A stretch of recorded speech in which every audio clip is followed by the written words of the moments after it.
নমস্কার, আশা করি আপনারা সকলে খুব ভালো আছেন। সকলকে জানাই দুর্গাপুজোর অনেক অনেক আন্তরিক অভিনন্দন ও ভালোবাসা। বাড়ির সামনে এই প্যাম্পাস গাছের ছাদটায় আমাকে শুধু আমার দেশের কাশফুল বনের কথা মনে পড়াচ্ছিল। তো প্রবাসী এটাই আমার প্রথম দুর্গাপুজো।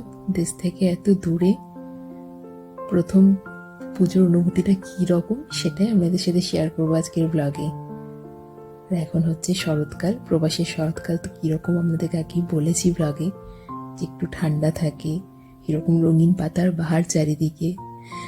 তো আমাদের এবার দুর্গাপুজোয় আমরা ঠিক করেছি বার্লিনে কাটাবো। সকাল সকাল ট্রেন ধরে বার্লিনের উদ্দেশ্যে রওনা হয়ে পড়েছি। জার্মানি যে শহরে আমরা থাকতাম সেখান থেকে বার্লিন ট্রেনে 3 ঘন্টা লাগতো। তো স্বভাবতই সকাল 7টায় আমরা বেরিয়ে পড়েছিলাম, 10টা সাড়ে 10টার মধ্যে আমরা বার্লিন পৌঁছে গেছিলাম। আর এই যে এভাবে আমাদের প্রবাসী দুর্গাপুজোগুলো হয়, কোনো একটা বড় হল ঘর বুক করে তার ভিতরে সমস্ত খাওয়া দাওয়া, আচার অনুষ্ঠান, গান বাজনা, সাংস্কৃতিক অনুষ্ঠান সব কিছু হয় এরকমভাবেই। ওখানে তো কোনো প্যান্ডেলের ব্যবস্থা থাকে না। তো প্রথম আমরা চলে এসেছি যে দুর্গাপুজোয়, সেই দুর্গাপুজোটা হচ্ছে বাংলাদেশি বাঙালিরা করে থাকেন, শ্রী শ্রী শারদীয়া দুর্গাপূজা। এটা আমরা বার্লিনে মেন স্টেশনে নেমে সেখান থেকে একটা উবের ভ্যান ধরে চলে এসেছি। খুব বেশি একটা সময় লাগেনি এবং এখানে এসে সত্যি আমাদের খুব ভালো লেগেছিল।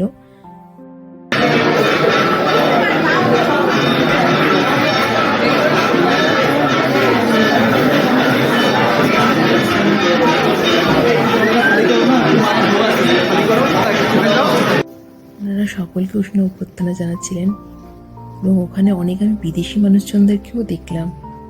দেশি বিদেশি সবাই যেন আনন্দে মেতে উঠেছেন। আর ওনারা আমাদেরকে বললেনও ভোগ প্রসাদ খাওয়ার ব্যবস্থা আছে, কিন্তু একটু দেরি হবে, সময় লাগবে। আমরা যেহেতু ভোর ভোর বেরিয়েছি, আমাদের খুব খিদে পেয়ে গেছিলো বেলা 2টো বাজতে না বাজতেই। তাই আমরা ঠিক করলাম যে এই বেলায় আমরা কোনো একটা ইন্ডিয়ান রেস্টুরেন্টে গিয়ে খাবার খেয়ে নিই, পরের বেলায় মানে রাত্রিতে ভোগ প্রসাদ খাবো। তাই আমরা চলে এসেছি দিল্লি 6 নামে একটা রেস্টুরেন্টে।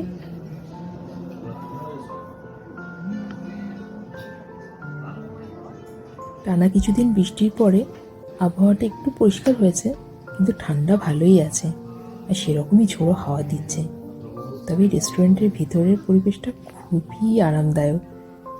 দেশীয় গান বাজছে, দেশীয় খাবার দাবার, খুবই ভালো লেগেছিল রেস্টুরেন্টে।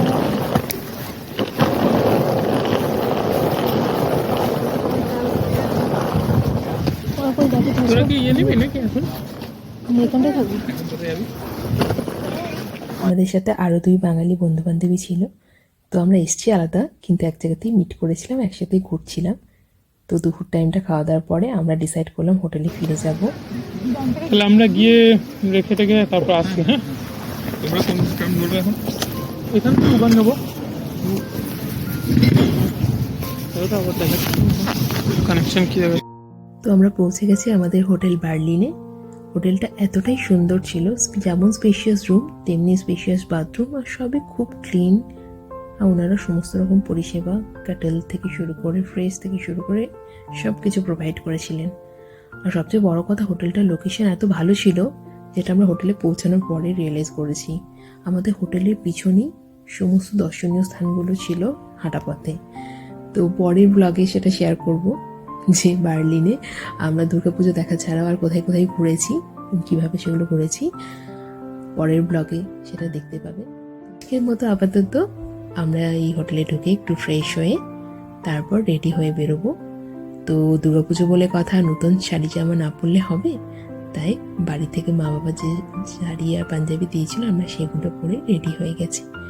এবার সন্ধ্যাবেলায় হোটেল থেকে পুজো মণ্ডপের উদ্দেশ্যে বেরিয়ে পড়েছি, যাচ্ছি অন্য একটা মণ্ডপে এবং সেটা এখানে খুবই ফেমাস। তো চলুন আপনাদেরকেও সাথে নিয়ে। বার্লিনের মধ্যে সবচেয়ে বড় গণেশ মন্দির এটাই, আর এই মন্দিরই ইগনাইট ক্লাব তাদের দুর্গাপুজো অর্গানাইজ করে থাকেন। তো সত্যি ওখানে গিয়ে বুঝলাম যে কত বড় পুজোটা। দুর্গাপুজো প্যান্ডেলে যেমন ভিড় হয়, এখানেও সেরকম মানুষের ঢল, আর সবাই উৎসবে মেতে উঠেছে।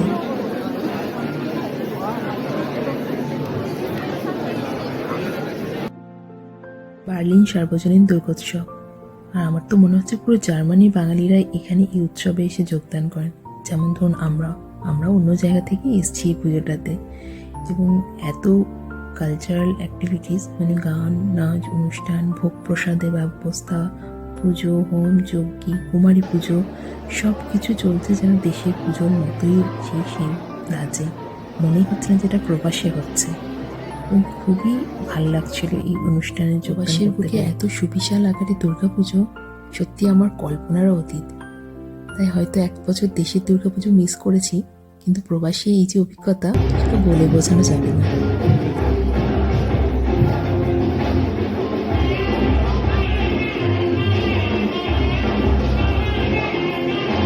তো অনেক রাত্রি অবধি অনুষ্ঠান দেখেছিলাম, তারপর ভোগ প্রসাদ খেয়ে হোটেলের উদ্দেশ্যে রওনা দিয়েছিলাম। আর ভোগ প্রসাদ ছিল অতুলনীয় সুন্দর। আর ফেরার পথে আমাদের সেই সকালে যে দুর্গাপুজো মণ্ডপ ওখানেও একবার গেছিলাম ওনাদের রাতে কি অনুষ্ঠান হচ্ছে সেসব দেখার জন্য। এতটাই সুন্দরভাবে অষ্টমী দিনটা কাটিয়েছিলাম প্রবাসী। এই ছিল প্রবাসী আমার দুর্গাপুজোর অভিজ্ঞতা। আশা করি আপনাদেরকে অনেক কিছুই দেখাতে পারলাম।